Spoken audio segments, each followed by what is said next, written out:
지하철과 개발은 강동구 발전에서 빼놓을 수 없는 키워드입니다.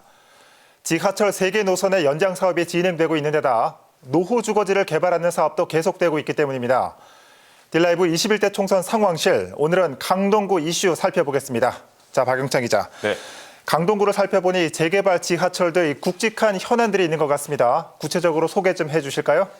네, 먼저 지하철을 살펴보겠습니다. 이 지하철은 강동구 갑지역과 떼놓을 수 없는 중요한 개발 이슈입니다. 네. 현재 강동구엔 지하철 3개 노선이 지나고 있습니다. 5호선과 8호선, 9호선인데 이 중 가장 많은 관심을 받고 있는 노선은 바로 9호선입니다. 가장 늦게 개통했음에도 9호선에 많은 관심이 쏠리는 건 9호선 연장 사업 때문입니다. 예. 강남 모든 지역을 통과하고 있는 데다 서울 남부 권역의 끝과 끝을 연결하고 있다는 특성 때문에 이 주민들 사이에선 개통만 되면 교통 편의가 크게 개선될 것이라는 기대 심리가 상당합니다. 네. 이런 9호선을 강동구 상일동과 고덕동, 강일동까지 뚫는 사업이 진행되고 있는데 이게 바로 9호선 4단계 연장 사업입니다.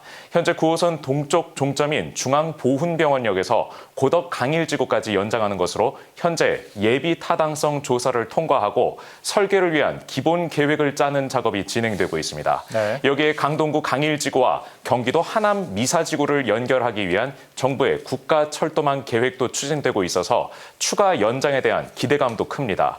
무엇보다 이 고덕 강일지구 일대엔 아파트 단지와 대규모의 업무 단지도 들어설 예정이라서 폭증할 인구에 대비하기 위한 교통 대책이 절실한 상황이라고 할 수 있습니다. 아무래도 이 강동 갑지역은 이 교통 인프라가 가장 중요한 의제가 될 것 같습니다. 네. 이에 대한 여야 후보들은 어떤 입장을 보이고 있습니까? 네, 먼저 여당인 더불어민주당에선 이 지역 국회의원인 진선미 후보가 9호선 조기 개통을 공약으로 3선 도전에 나섰습니다. 네. 현역 국회의원의 내각에서 일한 경험을 바탕으로 착공에 속도를 내겠다는 게 진 후보의 구상입니다. 여기에 5호선과 8호선의 연장 사업도 조속히 추진하겠다는 전략인 것으로 전해집니다. 이와 관련한 진 후보의 입장을 담고자 했지만 진 후보의 개인 일정으로 인해서 싣지 못했습니다. 네, 이 진 후보는 최대한 빨리 추진하겠다라는 입장인 것 같고, 자, 이에 대응해서 미래통합당에서는 어떤 대응책을 내고 있습니까? 네, 미래통합당에선 변호사 출신인 이수희 후보가 맞설 예정입니다. 네. 조기 개통을 공약하고 있다는 점에서 큰 차이는 없지만 약속과 신뢰를 강조하면서 진 후보와 차별화에 중점을 두고 있습니다. 무엇보다 9호선 4단계 계획이 이미 수년 전부터 거론되었음에도 아직도 걸음마 단계에 머물고 있다면서 이 집권 세력을 강도 높게 비판하고 있습니다. 네. 진 후보 측에서 이미 4년 전에 공약을 했음에도 제대로 지키지 못했다는 것이 핵심인데 이와 관련한 이 후보의 발언 들어보시겠습니다. 지난 4년 동안 답보 상태였다, 변화가 없었다. 국회의원이 약속한 대로 의지를 갖고 얼마나 그 시간을 단축해 가면서 일이 진척되도록 노력을 했느냐, 그 과정을 묻고 있는 거거든요. 그 기간을 최대한 줄이는 데 최선을 다하겠습니다. 네, 이 후보도 지지부진한 추진을 지적하고 있지만은 이 조속한 추진에 대해서는 같은 입장을 보이고 있는 것 같습니다. 네. 자, 계속해서 강동을 살펴볼 텐데 이곳의 최대 현안은 뭡니까? 네, 강동을 지역의 최대 현안은 균형 발전으로 꼽을 수 있겠습니다. 네. 을 지역에 속한 천호동, 성내동, 둔촌동 모두 서울 강남과 강북에 맞닿아 있어서 강동구의 관문 역할을 하는 곳이지만 발전 속도는 상대적으로 더디다는 평이 많았습니다. 네. 천호동이나 성내동 일대에 노후 주거지가 많고 유휴지도 부족해서 개발할 수 있는 여력이 많지 않았기 때문입니다. 여기에 막상 개발을 하려고 하면 적극적인 주민과 소극적인 주민 간의 입장차가 계속된 점도 걸림돌로 작용했습니다. 이 때문에 이미 2000년대 초반부터 거론됐던 뉴타운 사업이 번번이 고배를 마신 이유도 바로 이 때문입니다. 때문에 강동을 지역은 기존 틀 안에서 어떻게 발전을 이뤄내느냐가 관건이 될 전망입니다. 네.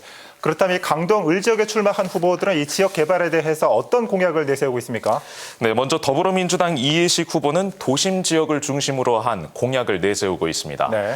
특히 을 지역에 있는 천호역이나 둔촌역은 유동 인구가 많은 만큼 이런 지역의 이점을 잘 살려야 한다는 것이 이 후보의 지론인 것으로 알려집니다.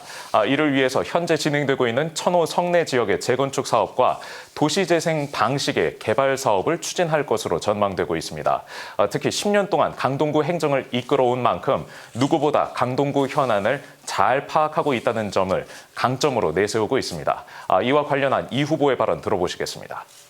천호 성내 둔촌 지역, 특히 천호 성내 지역은 도심 지역입니다. 도심을 재활성화하는 그 과제가 가장 중요합니다. 재건축이라든지 재개발, 그리고 도시 재생, 특히 또 산업 기반을 어떻게 갖추어서 지속 가능한 그런 도시로 만들어가는 것, 그것이 가장 중요한 과제라고 생각합니다.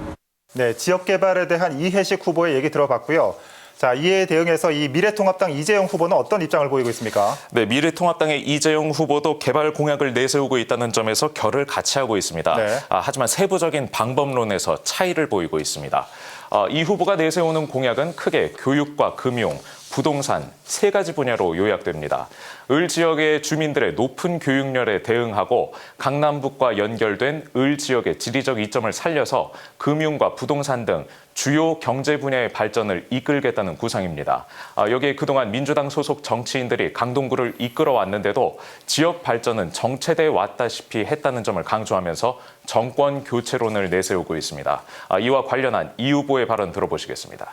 교육, 금융, 부동산 이런 부분에 대해서는 소외돼 왔습니다. 대통령이 있었고 민주당 시장이 있었고 민주당 구청장, 시의원 다 가지고 있었습니다. 그럼에도 불구하고 지금까지 이런 성과를 내지 못했다는 부분은 이제는 우리 국민들이 양보를 하지 않을 거라고 저는 믿습니다.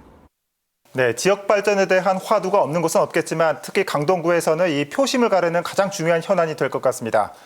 21대 총선 상황실 오늘은 강동구 살펴봤습니다. 박영찬 기자 수고했습니다.